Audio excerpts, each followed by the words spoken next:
what is happening with the cabal and the Trump administration. Now, there are many people out there that believe Trump is part of the cabal, part of the New World Order. He's working for them. But, as we can see what's happening out in the world, that just doesn't hold up right now. Now, I wanted to start off with, what is happening with the Trump administration, with the cabal. Is there a big battle going on right now? And who is winning this battle? Yeah, undoubtedly, there has been a battle since the day Trump won the election, never mind his inauguration. And there was certainly a plan. Trump talked about draining the swamp. Now, the swamp could be the deep state, the cabal, whatever anyone wants to refer to them as.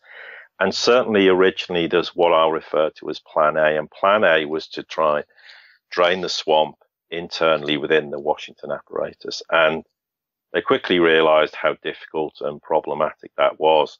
Obviously, there was a lot of resistance from Congress and the Senate.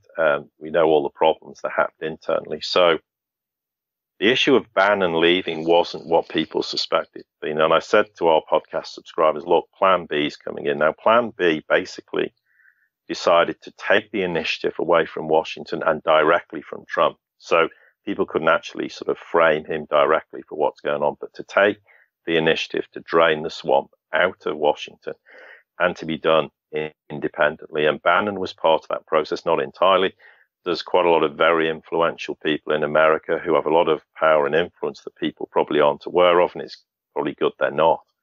But these are part of the process of, people say reestablishing the American Republic. You can say what you like, it's basically removing the swamp and allowing the US to become a great nation amongst equals and not something that's being plagued by the cabal for however long it is, 100 years plus.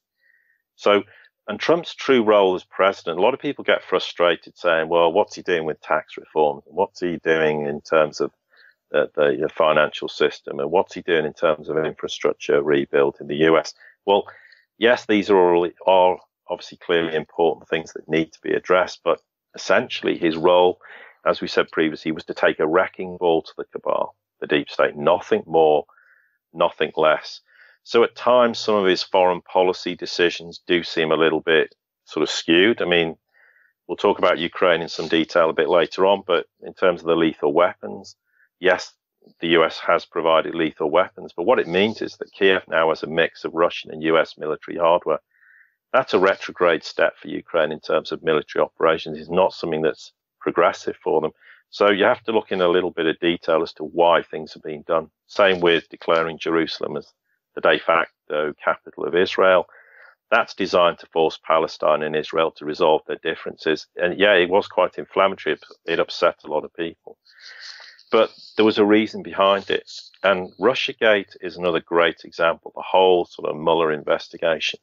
Everyone's foaming at the mouth about it, but who cares? There's no point getting rid of Mueller because the entire Russia sort of shitstorm, pardon my language, but it is, that went on in Washington. It's a kind of well-engineered Trojan horse that was allowed to happen by the Russians and by Trump because it was the only way to bring down the deep state. And it's had a very successful strategy because it's exposed the cabal and what goes on inside, for example, the FBI and the Department of Justice. It's exposed the Democrats and it's significantly weakened them, and principally the mainstream media, they all took the bait without knowing that it would be their undoing. And the house cleaning consequences in the US will spread globally to a place like Saudi, whether people agree or not. Mohammed bin Salman, that was part of the process, and it will continue in the Middle East. You've also got Europe, Africa, Asia, Latin America, basically the entire world. Now, this house cleaning, this draining the swamp is going to probably be absolutely mind-bending for most people. But the reality is the entire corrupt cabal network is being taken down in totality. There's none of this idea that this faction is going to take over and rule the world for the next 100 years. It's simply not going to happen. And I've said that back in August when we were last on, and I'll reiterate that point again.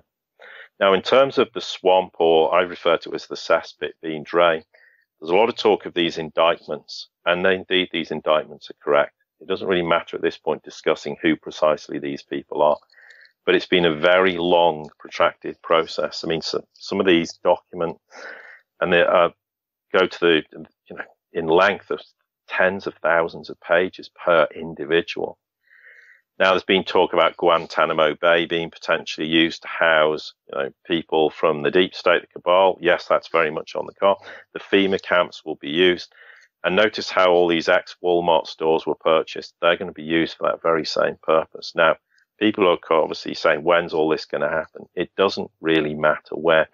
The important thing is it happens at the right time and in the right sequence of events to make sure that these indictments stick. And if people are adjudicated and found to be guilty, they are found to be guilty, and they don't have sort of legal loopholes to wriggle out of being found adjudicated for, even though we all think there's some very obvious people who've committed some heinous crimes. That's not really the point. Now, there's also an international coordination of this in terms of the assets that people have and the personnel. So via, for example, the likes of Interpol, we're going to see increasing numbers of resignations of executives in corporations, that politicians not standing for re-election. I think we're starting to already see, and is the Clinton Foundation is going to come back under the microscope. I think the paedophilia and the human traffickers are going to sort of be found wanting by this Trump asset seizure executive order. That was a massive piece of news that came out that largely fell under the radar, but it's a perfect method by which to tackle the deep state cabal and to bring them down. And that's why that executive order came out, but it was largely not noticed by people. So no, absolutely not. Trump is not part of the cabal. Trump is playing a game, and you have to play the game to defeat them. He didn't take the presidential role to be the president like normally presidents are, who were all puppets for the deep state cabal. He was very much a lone ranger. He can't be bribed. He's got billions of dollars. He's not someone who can be corrupted. And they realized that. And in the process, that's why they've been trying to remove him and take him down and frame him over things like Russiagate and try to implicate him, in all manner of things and impeach him, which they haven't succeeded, because they know he's taking a wrecking ball to the cabal. That's always been his job, and it always will be. And it's a pretty thankless task, but he could have quite easily slipped into retirement and played golf 7 days a week or whatever he wants to do. But he took this role on knowing full well it's a very dangerous role as well. There is a lot of risk to his own, personal safety in the process. But Plan B is underway, and these indictments and every aspect of taking the cabal down will unfold, and I expect we'll see some evidence of that to a larger or lesser extent in 2018. Precisely when isn't the issue. As I always say, everything's event-driven. It's not time-driven. So when people give you dates, they're just speculating. And eventually, it's like a broken clock. It's right twice a day. At some point, someone's going to be correct, but it's not because they actually know precisely the date when things will happen. They're just speculating, and that's why I never get drawn on dates. But certainly, that event-driven scenario of draining the swamp is gathering momentum, and a lot of the stuff that's out there in the alternative media and that makes reference to this is correct.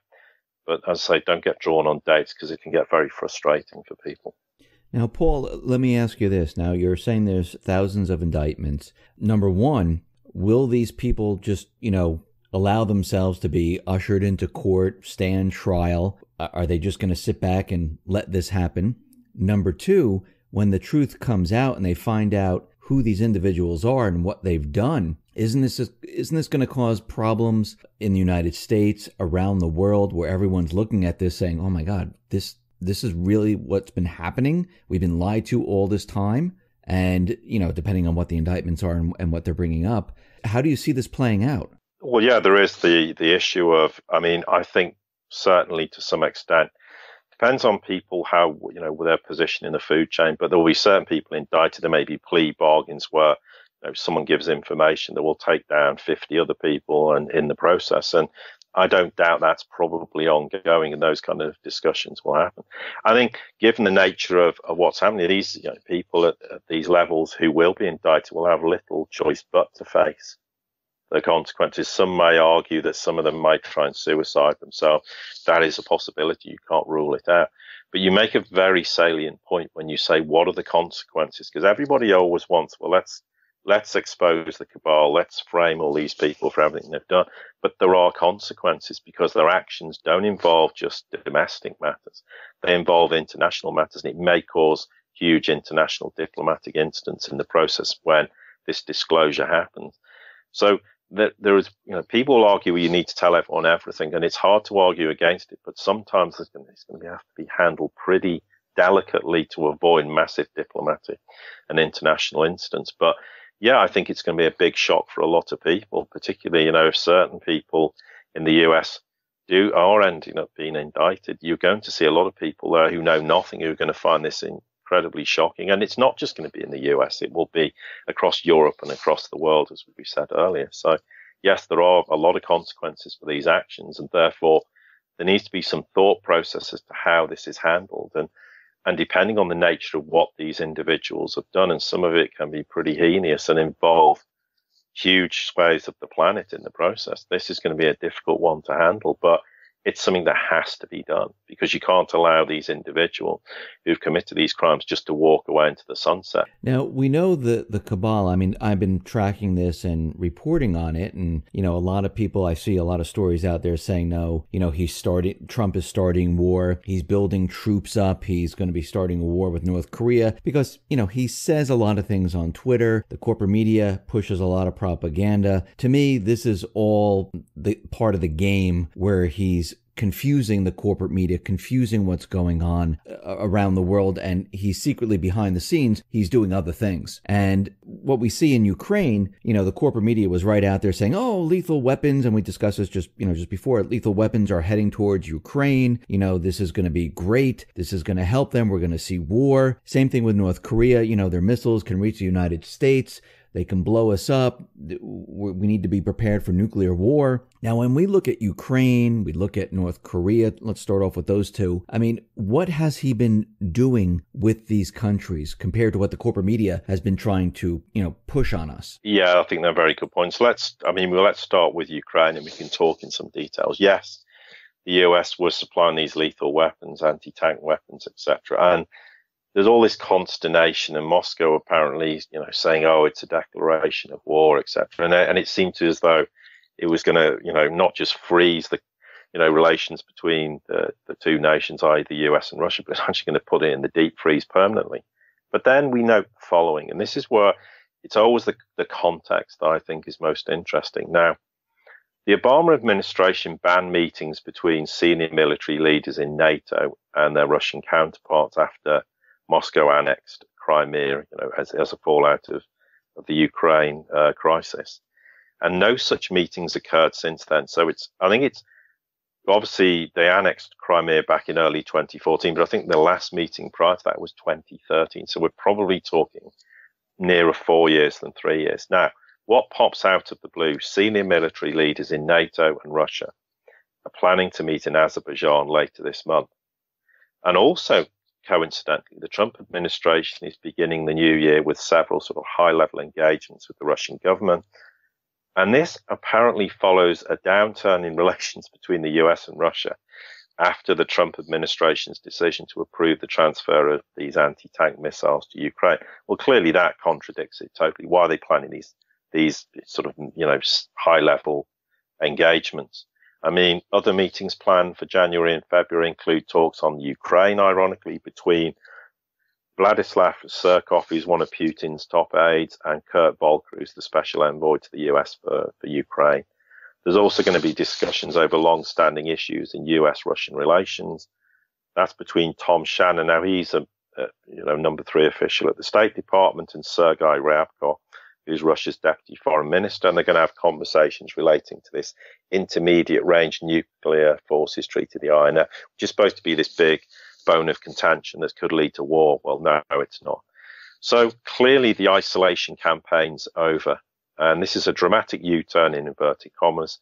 We can now see that US-Russian relations require more bilateral engagement, and this is on the back of Mueller's ongoing investigations. Now, what also interests me is this is all in the pipeline, and we're not seeing Congress, the Senate, the Democrats, or the Republicans, or anyone else foaming at the mouth about this new kind of turnover and dramatic U-turn in relations between the US and Russia. Now, in terms of what's really going on in Ukraine, well, civil war continues, which is largely unreported in Donbass. There's daily ceasefire breaches, which are numerous. Now, the backdrop is that the Minsk II agreements was designed to create a ceasefire between Ukraine government forces and these people, militias in the self-proclaimed republics in Donetsk and Lugansk, and then the subsequent withdrawal of heavy weapons from the line of engagement. There was supposed to be a roadmap for a lasting settlement in Ukraine with local elections and constitutional reform, which was to give more autonomy to the war-torn eastern regions. Now, these agreements were never implemented. The Ukrainian side was dodging implementation, citing security problems, which is utter nonsense. And Ukraine has failed to carry out constitutional reform and to inform, the law on the region's special status and to pass a law on elections in Donbass. So instead, it insists on regaining control over the border with Russia, which is supposed to only take place after the elections as envisaged by the Minsk agreements. Now, the idea is that Russia's stonewalling and obstructing this. Everybody in the world, including the Europeans and the Americans, know it's simply Kiev. Now, what was also interesting in terms of this thaw in relations is that the Ukrainian foreign minister, who's Pavel Klimkin, he met up with his Russian counterpart, who's obviously Sergei Lavrov. And that was on the sidelines of the OSCE, which is the Organization for Security and Cooperation in Europe. And that was at the back end of 2017. Now, they had met for the Ukrainians and the Russians for about 3 years at that point, probably even 4 years. And this was a clear attempt by Ukraine to bring an end to the Donbass civil war. And it is a civil war because the Ukrainians realized they were dragged into it merely as a pawn in a futile game by the Washington cabalists. Now, what's also recently come about is the Ukrainians are saying, well, I think it's about time we had a meeting between Ukraine and Russia's leaders. It could be a major step forward towards settling the conflict and the civil war there, and that such a meeting could tackle all aspects of the settlement, except for Ukraine's territorial integrity. But we'll talk about that a little bit later on. So there's certainly a thawing between the Ukrainians and the Russians and the Americans and the Russians, not just with regards to Ukraine, but obviously we're talking about Ukraine. Now, other interesting developments that often go under the radar, which always I think are very interesting. Kiev is seeking to rotate east. We always make this comment about the best way to describe how nations are seeking to move away from the Kabbalists in the West to the One Belt, One Road and the AIIB, etc. in the East. Now, at the back end of last year, a Chinese delegation visited Kiev, and they signed off on a host of new infrastructure projects and investments in Ukraine, which are intended to integrate into the One Belt, One Road initiative. And it also will provide Kiev with much needed economic assistance. And ironically, it will move Kiev ever closer east via China. And the intended goal is also towards Russia. And this is another example of Russia and China having joined up thinking with regards to an issue which obviously has far-reaching consequences, including the fact that this remains the reason, in inverted commas, why sanctions continue against Russia, which is deeply damaging nations only in the EU and not Russia. Now, in terms of the territorial integrity of Ukraine, it's going to eventually be broken up into around 4 or 5 pieces. At some point, it will seek partnership with Russia, politically and militarily. It'll be rebuilt with Chinese investment and be another conduit into Western Europe. It will revamp the Ukrainian transportation infrastructure to serve as a portal into Europe for China's One Belt, One Road initiative. Because Ukraine, if you look at it geographically, is seen as one of the logistics and industrial hubs en route to the European Union. And the economic incentives alone are going to encourage Ukraine to seek to achieve Beijing's goals because they want Kiev to be a stable, reliable partner through which Chinese goods can flow into Europe. And I think the initial aim is to implement probably around $10 billion in joint projects between China and Ukraine. Now, despite all this angst that goes on and bravado between Ukraine and Russia, what may come as a big surprise to everyone is that Russia continues to remain Ukraine's top export destination and biggest foreign investor.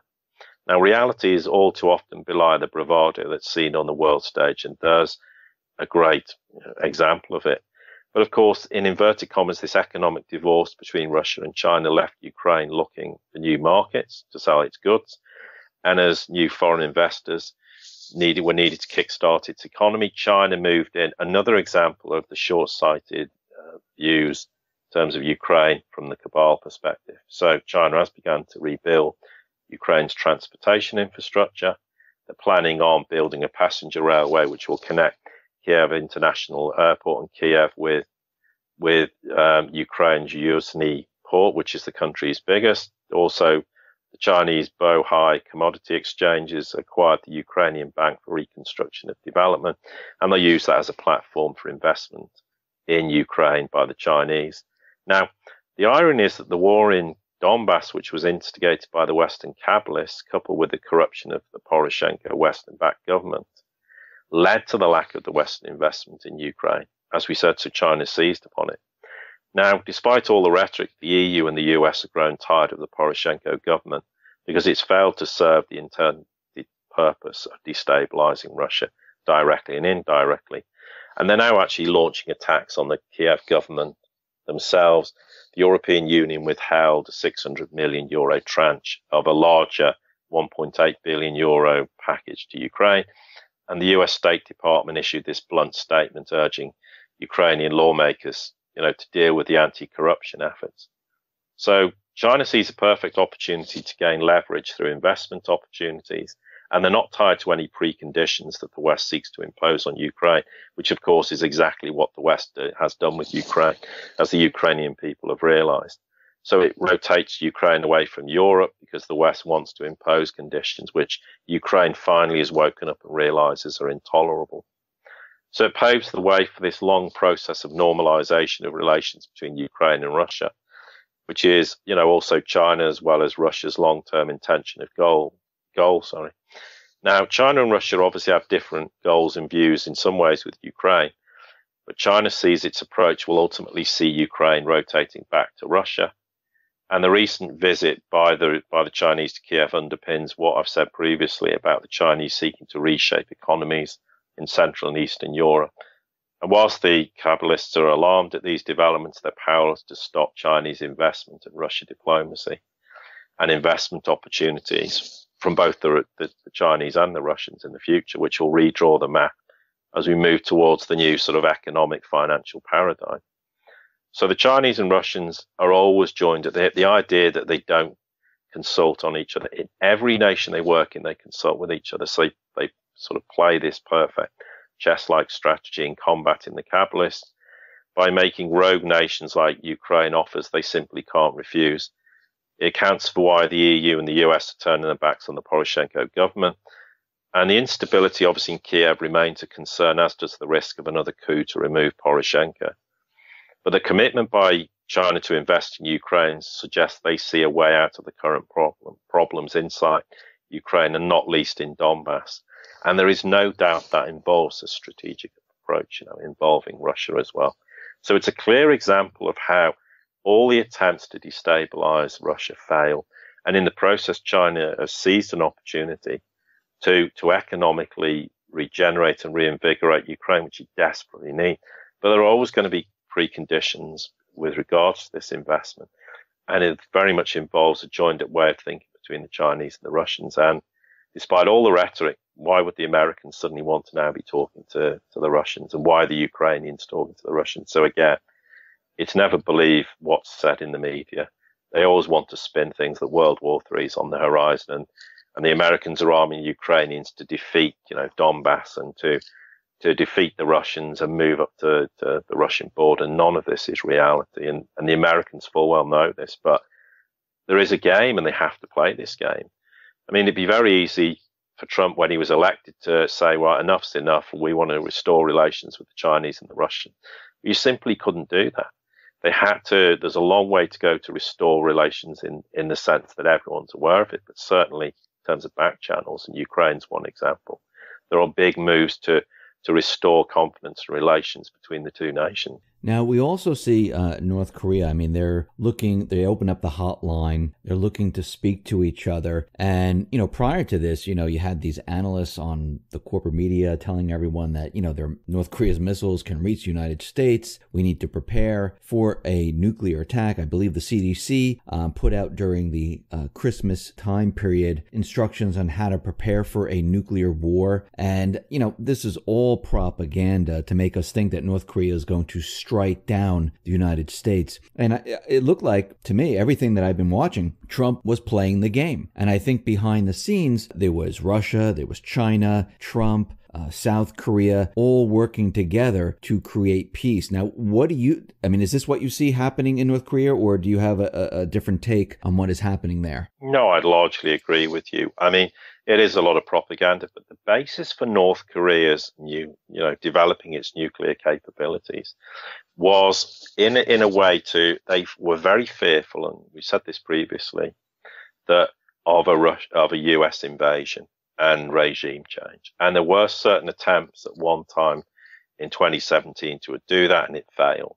And some operatives were no longer basically disappeared, never to be seen again. So who knows what actually happened to them. So there was some justification from the Korean perspective to develop a nuclear arsenal. And it was really, they had no intention of firing missiles at anybody, especially not the US, but certainly not Russia, China, Japan, or South Korea. And what we've certainly seen in recent weeks is there's definitely been a thawing in relations. I mean, I've covered this off in a lot of detail for podcast subscribers, but yes, effectively, now we're seeing the North Korean leader Kim Jong-un has said in an address to his nation that conditions must be formed for the normalization of relations between North and South Korea. And they're looking for a breakthrough in relations, which will ultimately, from my perspective, lead to the unification or reunification of both North and South. That's some way down the track, but that's the ultimate goal. And he rightly said, for all the nonsense written about Kim Jong-un in the Western media, he said it's not worth staring at the past and recalling the specifics of relationships with Seoul. Instead of this, relationships between the North and South must be improved. And the idea is to unite the Korean people and put an end to the escalation of tensions in the Korean Peninsula. And last Wednesday, what did South and North Korea, as you said, restored the line of special communication in the village of Panmunjom, I think it's pronounced, on the border between the two nations. And then last Friday, South Korea's Minister of Unification announced that Pyongyang's accepted a proposal from Seoul to hold high-level talks for the first time since, December 2015. Now, it was all initially sort of wrapped up in this idea the parties are going to discuss the possible participation of a North Korean national team in the 2018 Winter Olympic Games, which are scheduled to start in South Korea in February of this year. Now, yes, that's part of it. But the bigger aim is to get these two countries to sit down together and discuss things and normalize relations. That is the most sensible way forward. And it's certainly been a Chinese and Russian initiative. And I think for all the hot air rhetoric coming out of elements within Washington, it's certainly been the Trump administration is ideal that should be what happened. Now, yeah, there was a lot of insults hurled around, but it's all part of a game. It's all part of just trying to convince everyone in the West that it's business as usual. But I said before, and I said back in August when we were last on the X-22, that the US were basically told, look, if you're going to launch a preemptive strike, we'll sink your entire fleet in the South China Sea. And make no bones about it, the Americans have taken it seriously.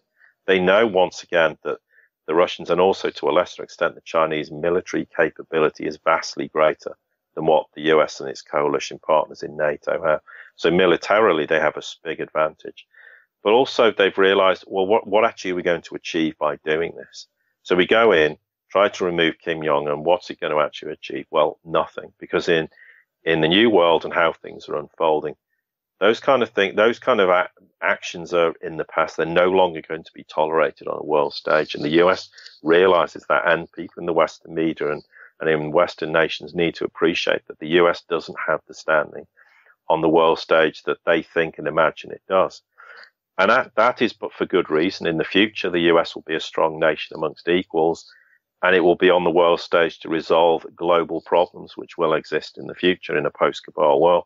And that's fine, and that's exactly what the US should do. But there has been an enormous climb down in terms of the US attitude towards North Korea. I mean, back in sort of April time in 2017, there was a real risk that some sort of military confrontation may well have happened. That all evaporated pretty quickly in the space of a few days, and it's never been on the card since. And I think it is very symbolic that the North Koreans and the South Koreans will eventually resolve the differences.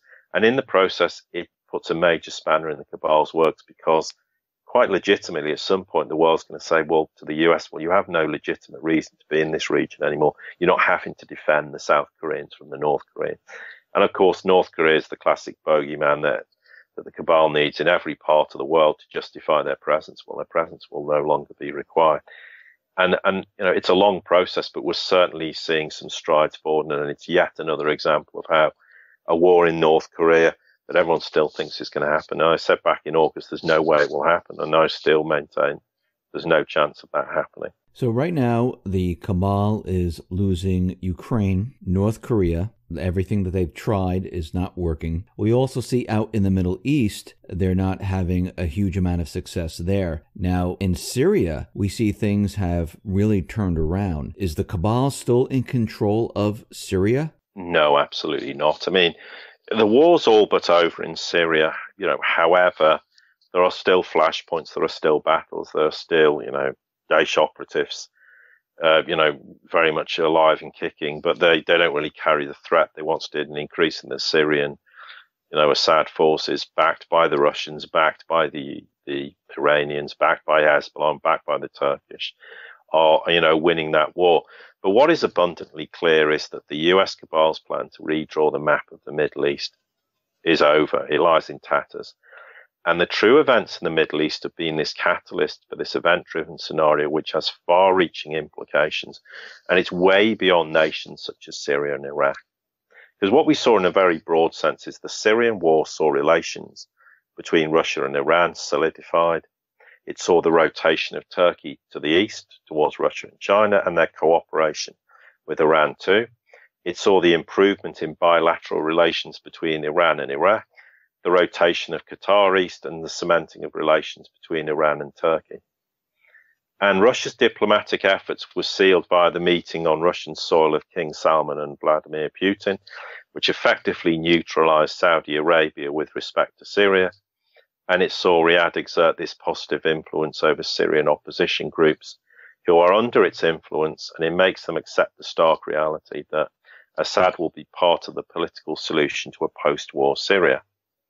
And the move by Qatar and Jordan to positions of neutrality were also most telling. And it was coupled with Egypt, whose bilateral relations shift towards Russia, including foreign policy in the Middle East, has completely shifted the goalpost in terms of Syria and the Middle East in general. Now, Israel remains this complicated problem, not least in terms of the ongoing situation with regards to the future leadership of Netanyahu.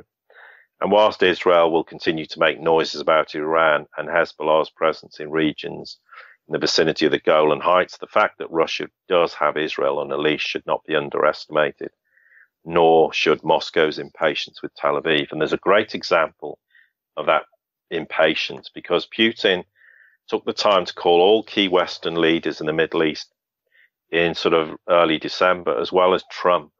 But he intentionally did not call Netanyahu, which was a clear signal to Tel Aviv that Moscow's reached breaking point with Israel's intransigent attitude in the region. And it was a stark warning that they better shape up and behave responsibly, particularly at the time in light of those developments in Lebanon, where there was a clear emphasis to try and stoke up a civil war involving the, Hezbollah, and it failed and backfired. And in fact, in the process, it actually solidified the Lebanese nation and the Lebanese government. So, and obviously Saudi had to backtrack with regards to Lebanon, and it's left Israel weak and isolated. And even Erdogan's finally realizing that diplomacy has its benefits, and by agreeing with Iran and Russia that Assad has a legitimate right to remain leader beyond even this transitional phase, Erdogan's been able to secure this huge personal victory by effectively eliminating the Kurds from the Syrian settlement process. That's a big win for him. And whilst these de-escalation zones have been a resounding success, and it's something we said would work, we're equally pleased to see that once the transition's complete, they're going to be disbanded. And that's very important because it prevents the capability of external powers to exert influence in these regions.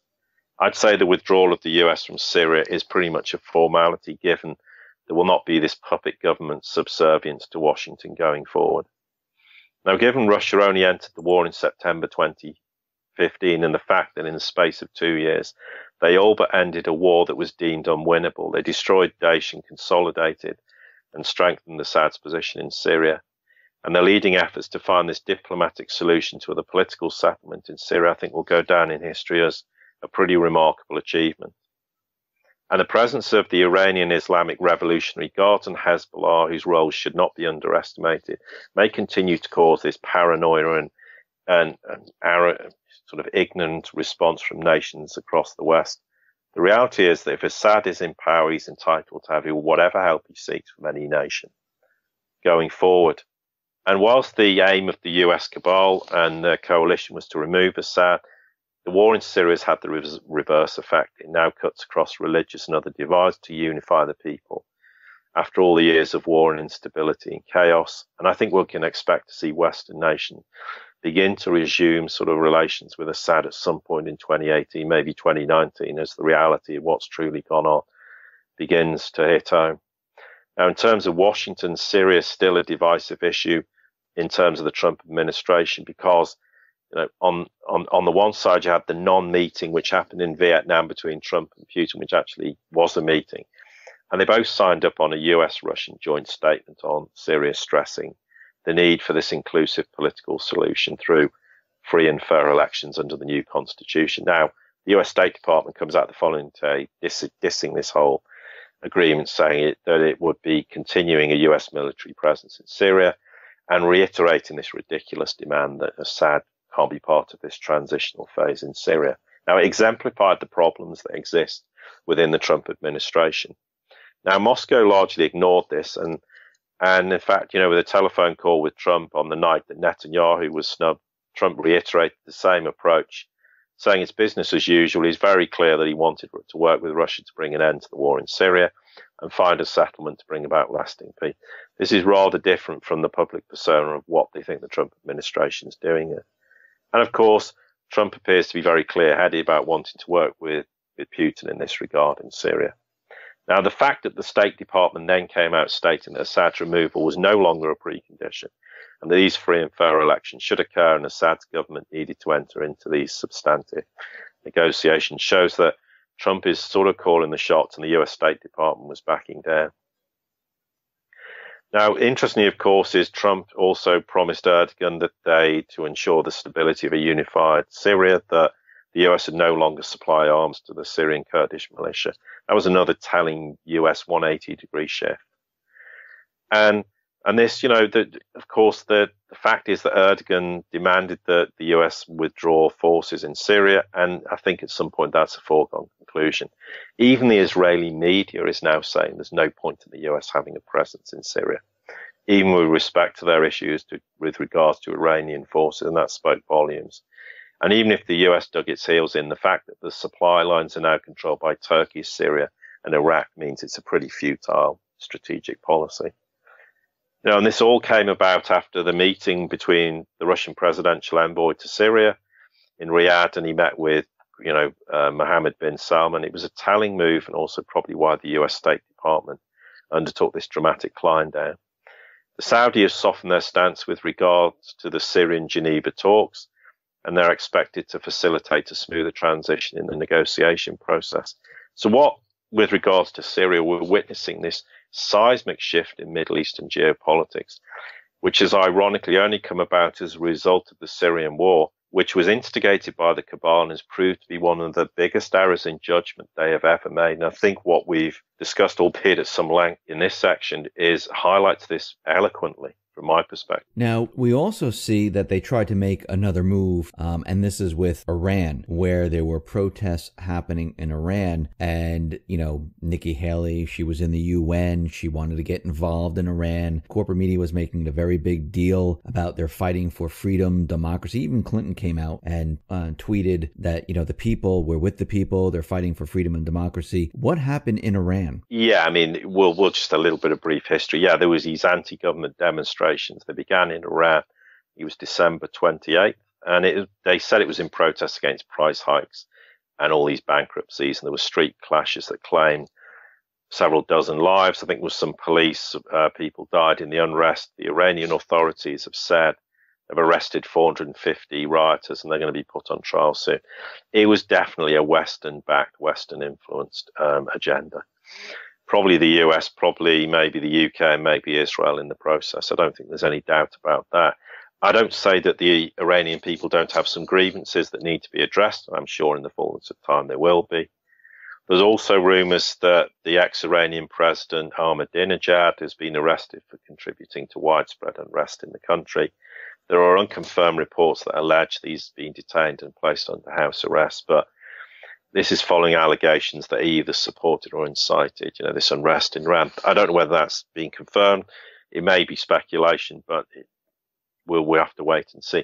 What I think backed up the idea that this was very much a Western-backed thing, as you said, is all the usual suspects coming out making these dubious remarks. We also realised that fake protests that they said occurred in Iran, they were actually occurred in several years ago in places like Bahrain, and they were used as propaganda by the West to suggest these protests were widespread. Now, what are the reasons why? Well, the US has realized they can't control Iran militarily or economically. I put an article on our website suggesting there was a risk of a false flag event happening in the Middle East and blaming the Iranians. That seems to be now off the cards. But more interestingly, I think, even than all that, is the close proximity of this development in Tehran and other cities to the recent announcement that China and Iran are working on this cross-currency yuan-rial agreement for settling oil trades. Always revolves around the dollar. We also see between Iran and Russia that Iran are going to use funds from Russia's Exim Bank to implement these, infrastructure projects. There was the Central Bank of Iran, and obviously the Exim Bank signed these deals to pave the way for Russian banks to fund Iranian projects. Now, 4 Iranian banks have signed unlimited financial deals with Exim Bank. That's pretty significant. And they'll provide loans without this ceiling to finance these development projects in Iran. Now, interestingly, of course, as well, is these projects have already applied, or several projects have applied for funds, but their applications need to be assessed in the Central Bank of Iran and the Economic Ministry. And once they've approved it, they then have to be approved by Russia's Exim Bank as the final stage of this process. But this is the first interbank loan from Russia to Iran, and it will effectively step up expansion of economic ties between the two nations, ironically, of course, in non-dollar terms. And based on the agreement, Russian exporters can also use the loans to export technical and engineering services to Iran. So these are very, very important issues that go on in the background as to why things happen when they do. I think it's also interesting that the US media made this big play about highlighting issues within the Iranian economy whilst failing to tell its readership or its listenership or anyone else for that matter that this was largely caused by US sanctions imposed since 1979, the irony of all irony. And then, of course, the US attempt to use the UN to impose additional sanctions on Iran based on just mere protest in the country. And the UN Security Council rebuffed this US attempt to hijack essentially its mandate. They emphasized the need that, the Iranians are fully implementing the nuclear deal and that the US has got to refrain from interfering in internal affairs of other nations. This was notionally, in inverted commas, another major foreign policy blunder for the Trump administration. I think they were fully aware of what was going to happen. And at a meeting of the UN Security Council, Iran just basically said, look, you're acting way beyond the boundaries of what the UN Security Council is supposed to do, and that the United States is abusing its powers as a permanent member, and the UN Security Council agreed. So it was a spectacular own goal. And the idea that they could stoke tensions and overthrow Tehran as a government was just an act of sheer desperation, because it's so farcical to suggest it would ever happen. And very quickly, of course, the one thing the Western media didn't cover was the issue that there was all these pro-government protests with infinitely more people demonstrating their support for Tehran, but of course they neglected to mention that. But in the process, these demonstrations have very quickly died a death.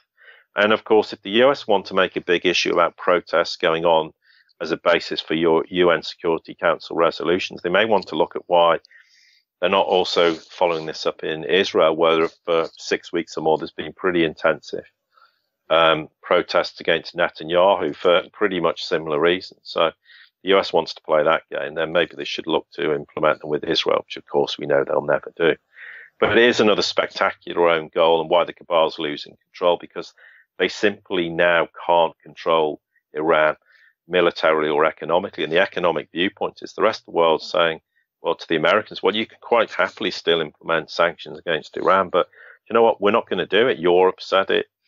Russia's not going to do it. China's not going to do it in the rest of the world. And the US has become very isolated in that regard and in that particular policy. But yes, it's another example of the cabal losing huge influence in the region. Now, we know that they're losing influence in Syria. We see it in Iran right now. They tried something. Ukraine, North Korea. And it seems like it all started with Afghanistan right after the World Trade Center came down and we went into Afghanistan. Trump sent some troops into Afghanistan. And of course, the corporate media was out there saying, see, we're getting back into war. We're sending troops in there.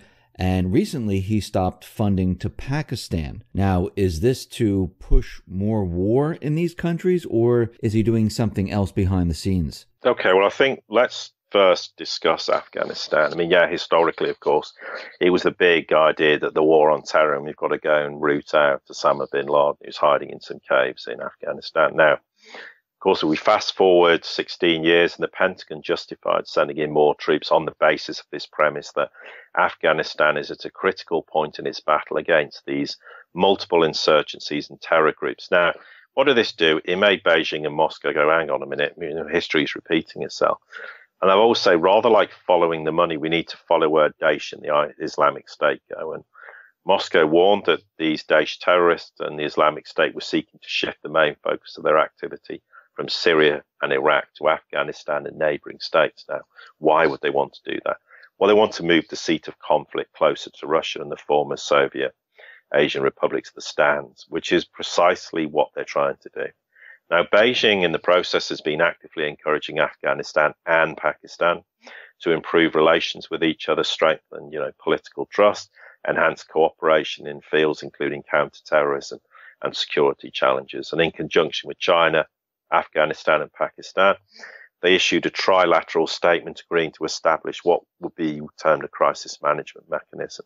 And that's to include prevention, through effective intelligence, information sharing, and other kind of mutually agreed measures.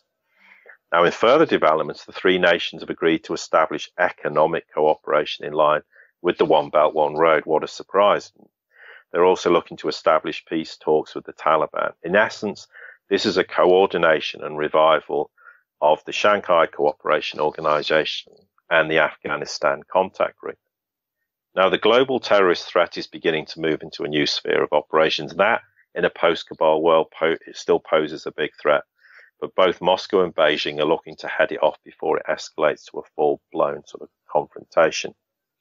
Now, the escalation of US troop deployment and the threat posed by Daesh are not seen as a coincidence. And when Daesh said they were going to war with the Taliban in Afghanistan, it had all the hallmarks of another attempt by the US capitalists to regain control in Afghanistan and an attempt to prevent the expansion of the One Belt, One Road, the Shanghai Cooperation Organization, which Afghanistan may ultimately become a full member, and the expansion of the multipolar world. Now, whilst opium is known to be one of the many reasons why US and UK forces remain in Afghanistan, there are vast mineral resources there worth, some people say trillions of dollars or tens of billions of dollars, and it includes the likes of uranium and thorium, etc. Now, members of the Afghan parliament stated that they had evidence that uranium was being smuggled out in US cargo planes by a US military base located near the uranium mines. And we know that the US and the UK have concentrated military bases near the largest poppy plantations too. So there is this staggering hypocrisy that the US coalition forces are there under the pretext of safeguarding and counter-terrorism measures whilst they're actually stealing Afghan assets. However, despite all that, we should note that the US military has indeed in recent times been targeting drug production facilities via a new Trump administration initiative. This is actually true and correct. And in this regard, the US is conducting bombing raids.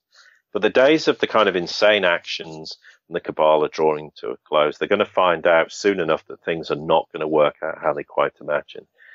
Yes, the immediate future of Afghanistan remains precarious, but only this time they will have the support of the Shanghai Cooperation nations, such as China, Russia, Pakistan, and Iran.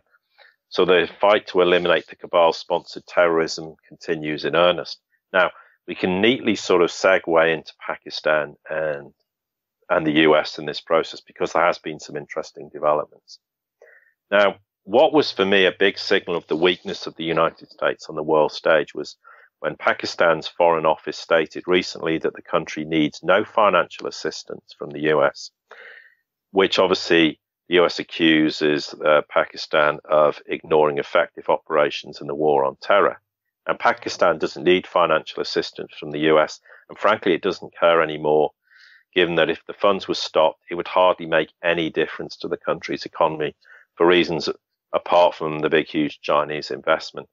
Now, this coalition support fund that was supposed to give aid to Pakistan was a reimbursement from the US for expenses incurred in operations against militants and compensation for logistical facilities that were made available to the coalition forces that were operating in Afghanistan. Now, of course, as the relations between the US and Pakistan have soured in recent months, the Trump administration said they were going to withhold $255 million in aid to Pakistan as a show of their irritation with Pakistan's intransigent attitude towards confronting terror networks that operate there. And Washington has stated that they insisted that Pakistan take decisive action against these militant and terror groups operating from its soil. Now, Pakistan, unsurprisingly, vehemently rejects the allegations, saying that Pakistan's security forces have undertaken effective operations against terrorism and extremism in recent years. And also, Pakistan's repeatedly informed the US that it has no organized structure of any terrorist outfits existing in Pakistan. And quite rightly, Islamabad said, well, hang on a minute.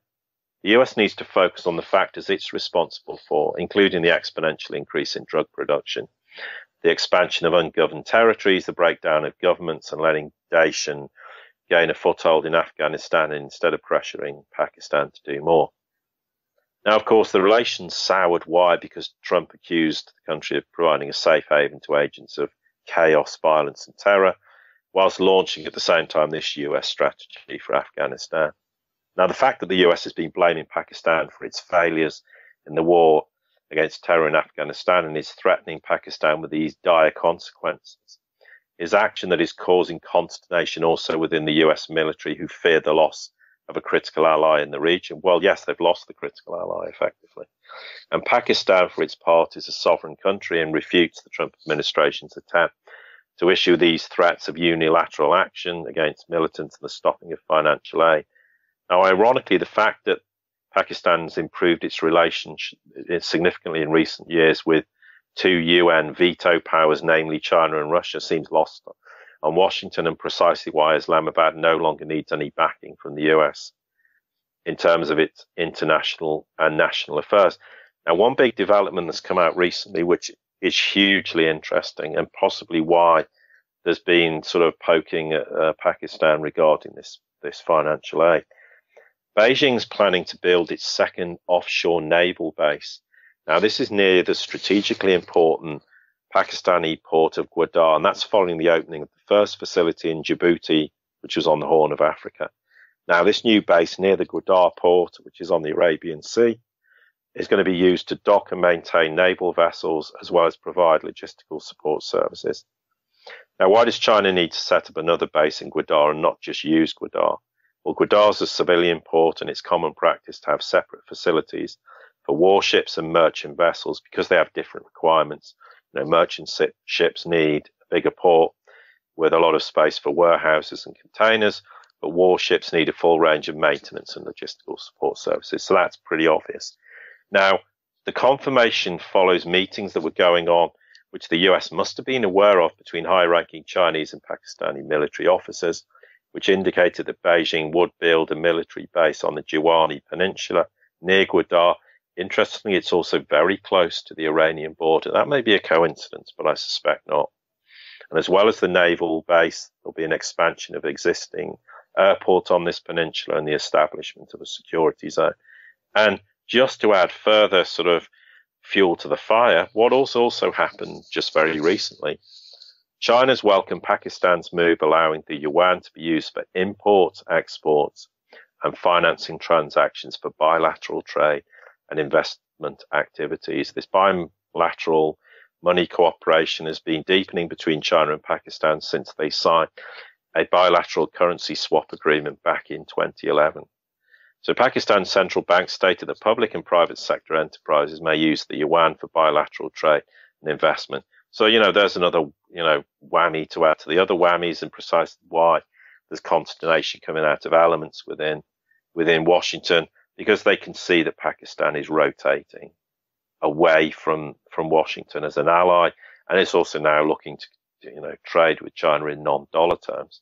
So as Pakistan and China get on with things, most of the Middle East is asleep at the wheel. The Gwadar Free Zone is offering guaranteed long-term economic and tax regime that will crush everyone and everything, including the UAE in the Middle East. China's already invested, I think, nearly $70 billion equivalent in Gwadar. So no wonder Washington's now an irrelevance, and why non-US denominated trade is going to be a big issue in 2018.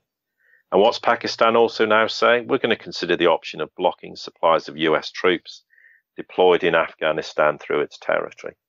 And what's that going? That's going to be a major logistical problem for the US, because the US troops in Afghanistan are supplied with food and military equipment by the routes from Pakistan to Afghanistan.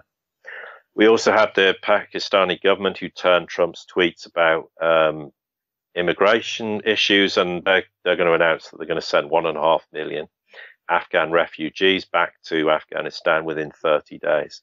Now, ordinarily, Pakistan would have risked drawing huge pressure from the State Department on exaggerated claim that it's violating the human rights of the refugees, but that can't be levied at them because of Trump's tweets and Trump's comment.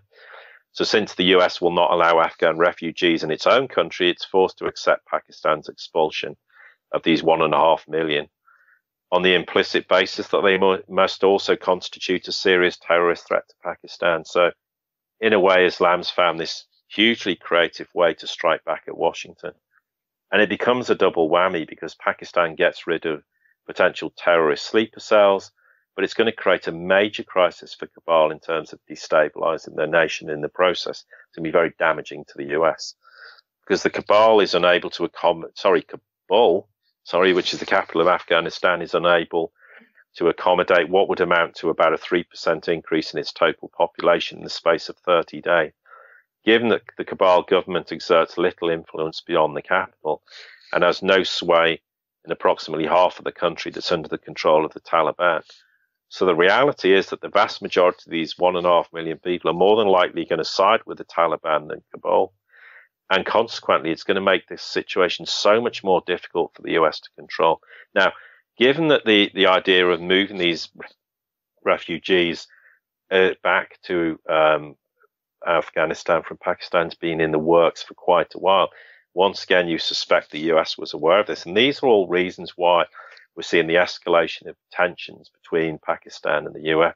And the idea, though, that $255 million is going to sway the Pakistanis is ridiculous, but it's yet another example of the waning influence of the US Cabal or the Cabal full stop, in terms of not just the Middle East, but now in terms of Pakistan in the process, and Afghanistan, and everywhere else in that region for that matter. Now, since the Cabal is losing power, and you can just see it all throughout the Middle East here in the country, and there's indictments coming down, do you think they might try some type of false flag or an event to distract from what is coming? Well, it's the age-old $64 million question. I mean, there was certainly evidence there was a possibility of a false flag attack in the Middle East to implicate Iran and to impose further sanctions, because the military option was not on the cards. That failed.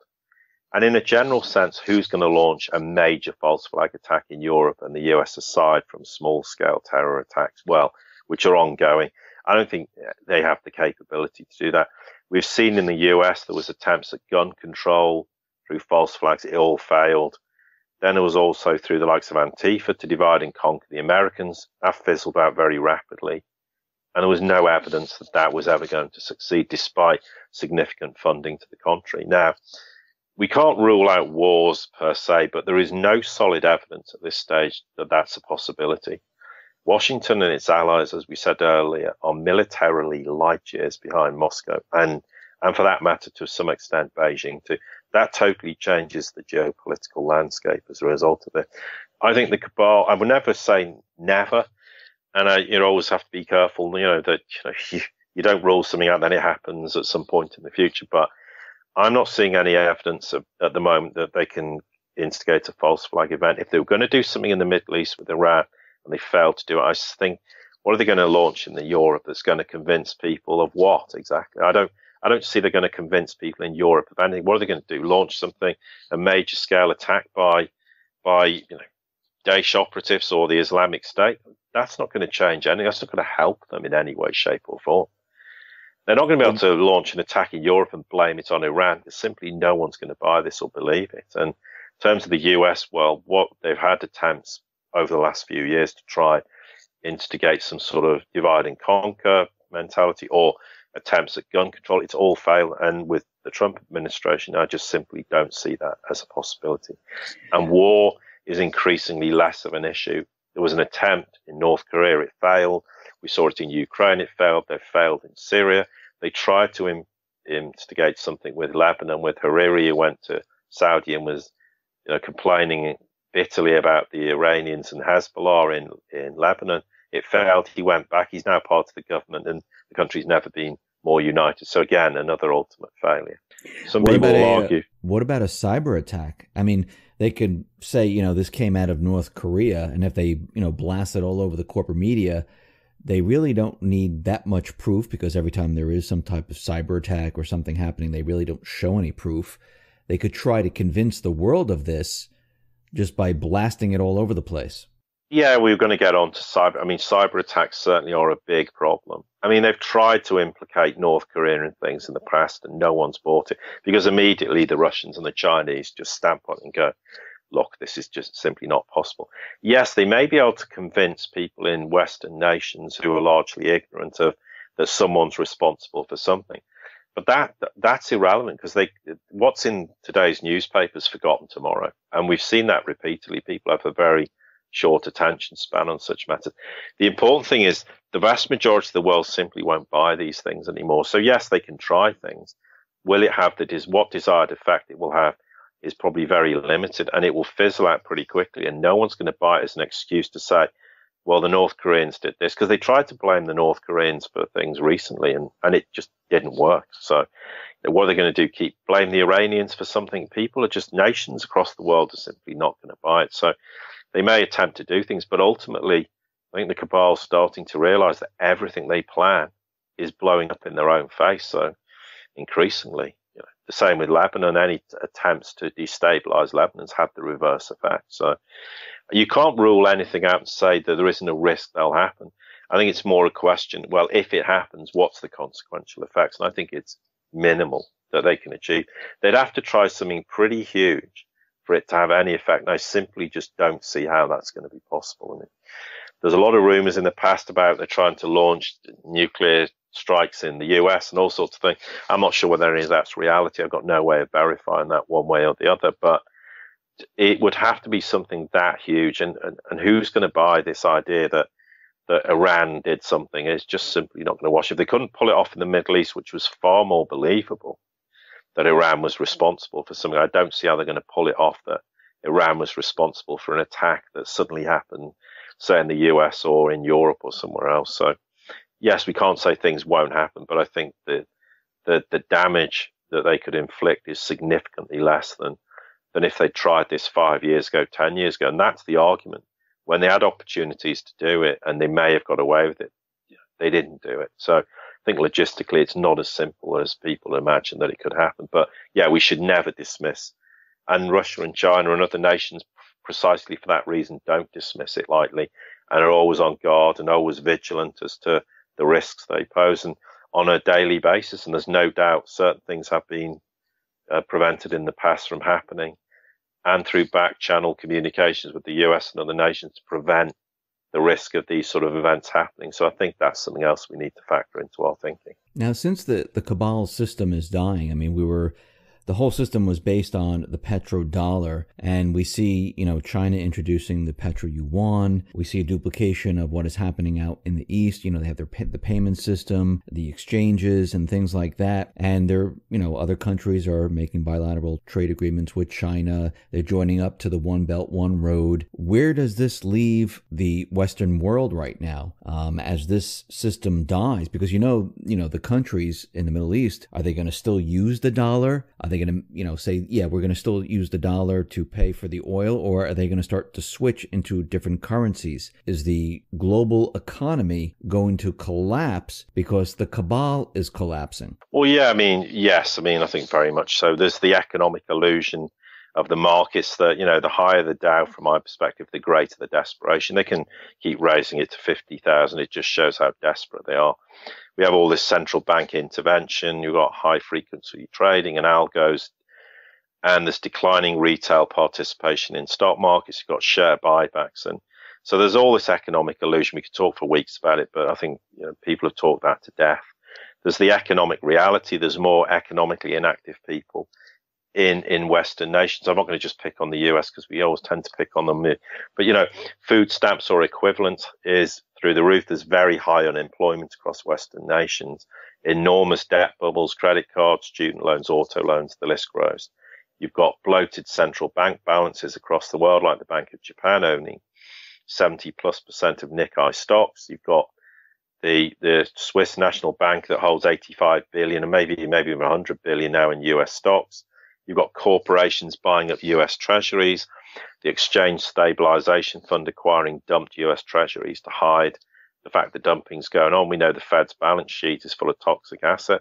The ECB is in a total mess, and it's going to carry on with QE to infinity, ad infinitum. And then you've got government tax receipts and government current expenditures widening, trade deficit. Let's just look at the UK and the US in the last 12 months. The UK was 170 billion in deficit, the US 800 billion. The retail sector's in collapse. There's this very weak manufacturing base. Total revolving credit, which is owned and securitized, has risen back to pre-2008 levels. No surprise. And total non-revolving credit is the sharpest rise since data was recorded and has risen consistently since 2008. So what's non-revolving credit is home loans, car loans, business loans, and revolving credit is credit cards and home equity lines of credit. So another example. Subprime crisis is coming again and worse than 2008. The shale oil industry has junk bond status and there's a risk of default despite home ownership levels are collapsing. That's once the bedrock of many Western economies. You've got pension shortfalls, de-dollarization, as you said, failing and failed banking systems. I think the collapse of gold and silver paper markets is coming, and you'll see the return of true price discovery. And the true price discovery is going to be a major death knell for the cabal financial Ponzi scheme, effectively. Now, something I know we've got in the list of questions, and you mentioned, is the economic power moving from west to east as a result of this? Well, bluntly, the answer is no. And there are reasons why. Yes, we are witnessing the death of the fiat Ponzi paper scheme and the birth of the new financial paradigm, which will be adopted globally. The fact it originates in the East is simply because there is no other way of rolling it out globally, given the control the cabals had on Western nations in particular. Now, the financial reset, much is said about this, and from my perspective, much is misunderstood. It's simply bringing about an end to the fiat debacle and resurrecting the concept of sound money, and this will be via gold, silver, and maybe some people think this is controversial, but asset-backed cryptocurrencies are going to come to the fore in 2018 and beyond. Not current first-generation cryptocurrencies. Not saying they won't survive, but for me, that's not the concept of sound money. People can disagree, but from my understanding, it's gold, silver, and asset-backed cryptocurrencies. Another important point is China is not controlled by any faction of the cabal. It's utter nonsense, and if people know Chinese history, it's self-explanatory. Start with the Opium Wars and work backwards. And we know the cabals, historically fought wars on three fronts: militarily, economically, financially. Well, we know militarily they've failed. They've lost the economic war because of this long-term strategy of zero interest rate policy in QE. And the only war they've got left is to try and preserve the US dollar. Well, in the process, they've shot themselves in the head, foot, torso, and arms, Russian sanctions being one example. So China and Russia bring about this non-US denominated world via the One Belt, One Road, the Asia Infrastructure Investment Bank, the New Development Bank, Chinese interbank payment system as an alternative to SWIFT, the MIR, which is the Russian alternative, bilateral trade deals, non-dollar terms, etc. So yeah, Russia, China, and other nations want to bring an end to the Kabbalists and their potent weapon of destruction, namely the dollar. China and Russia understand the concept of sound money, not uniquely, of course. It's a store of value, a measure of value, and a standard of value, and a medium of exchange. That's why they've acquired huge amounts of gold. We've said this before. They have probably around 40,000 tons each. I think Russia has actually got more than China. So they're going to have gold-backed currencies in the future. The yuan and ruble are supposed to simultaneously be launched. China's rotating its economy, and this is partly why the One Belt, One Road is coming to existence. But we're seeing the rapid birth of the One Belt, One Road, and this is why the idea that we're destroying economies in the West and it's all moving east, it isn't. The end goal is the whole world is going to embrace the One Belt, One Road. It has to. It will adopt sound money principles, and we'll see the expansion through Asia and into Europe, from Lisbon in the west to Vladivostok in the east. And the One Belt, One Road model is pretty self-explanatory, but lost on many people in the West. It's bringing about rapid reindustrialization of Asia and ultimately Europe, and including critical infrastructure such as rail and maritime links. It's absolutely not US hegemony Mark II. It is the end of the cabal in totality. That for me is 100% cast iron guarantee, and I'm happy to say it publicly, and I've said it before, and I'll say it today. So then it raises the question, and it's sort of kind of leading into other questions, but it's kind of flowing through what we're discussing. But we're going to ask the question, is the US preparing to join the One Belt, One Road system? Well, currently there's no evidence to support that viewpoint, but eventually, yes, they very much will. Everyone will have to join or face utter economic and geopolitical oblivion. But the reasons the US will not join now revolve around the US dollar. I mean, to do so, you'd send signals to the world that the US was abandoning the dollar, and for obvious reasons, that's not going to happen at this time. But it's why the Trump administration is playing games with regards to China and Russia, because they can't be seen to embrace both nations, but eventually they will do in totality. The US will join the One Belt, One Road. It will join the AIIB. It will join the concept of sound money, because the whole world is moving to that.